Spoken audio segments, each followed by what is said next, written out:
Bienvenue sur Page à Page et merci d'être au rendez-vous pour un nouvel épisode. Publié dans les années 1980, Watchmen est un roman graphique révolutionnaire qui revisite le mythe des super-héros en proposant une vision sombre et réaliste de leur existence. Dans une réalité alternative marquée par les tensions de la guerre froide, d'anciens justiciers masqués vivent en marge de la société. Plus précisément, Watchmen se déroule dans un New York dystopique de 1985, durant la longue présidence de Richard Nixon et sous la menace constante d'une guerre nucléaire. L'histoire commence avec le meurtre du comédien, alias Edward Blake, un justicier ayant acquis une grande notoriété dans les années 1960. Suite à son assassinat, ses collègues et anciens justiciers commencent à soupçonner qu'un ennemi les éliminerait méthodiquement. Parmi eux, on trouve Rorschach, un justicier à la morale inflexible. Il y a aussi Dan Dreiberg, Silk Spectre 2 et le Docteur Manhattan, un être non humain, quasi omnipotent, capable de percevoir simultanément le passé, le présent et le futur. Alors que Rorschach enquête sur la mort de Blake, le passé complexe des héros se dévoile.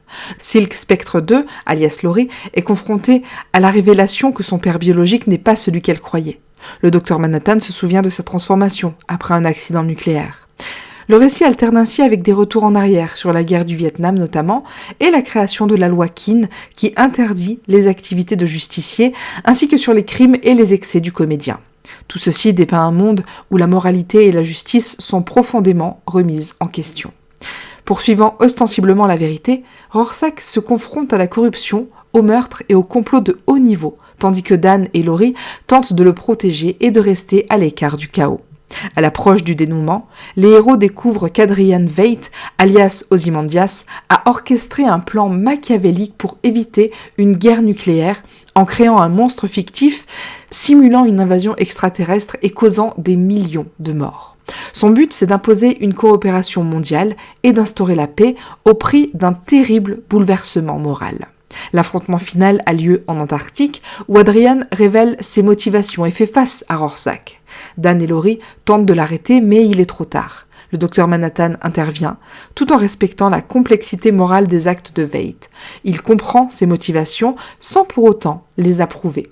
Rorschach refuse pour autant de dissimuler la vérité, et il est tué par Manhattan, qui choisit de préserver la paix. Finalement, Dan et Laurie entament une nouvelle vie sous de fausses identités, tandis que New York se reconstruit. Le journal de Rorschach témoigne du sacrifice et de l'ambiguïté morale de ces justiciers.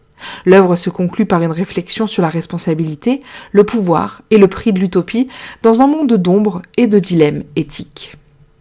Et c'est tout pour ce résumé court de Watchmen. Merci beaucoup de l'avoir suivi. Pour aller un peu plus loin, je t'invite à découvrir notre résumé complet et détaillé de l'œuvre, toujours sur tonlivre.fr. Si tu veux écouter le livre audio et t'imprégner de l'atmosphère, scanne le QR code à l'écran et profite du livre gratuitement, ou bien rejoins le lien en description. Et si tu as aimé ce programme, n'hésite pas à nous laisser la meilleure note et à t'abonner pour accéder à tous nos futurs épisodes. À très vite!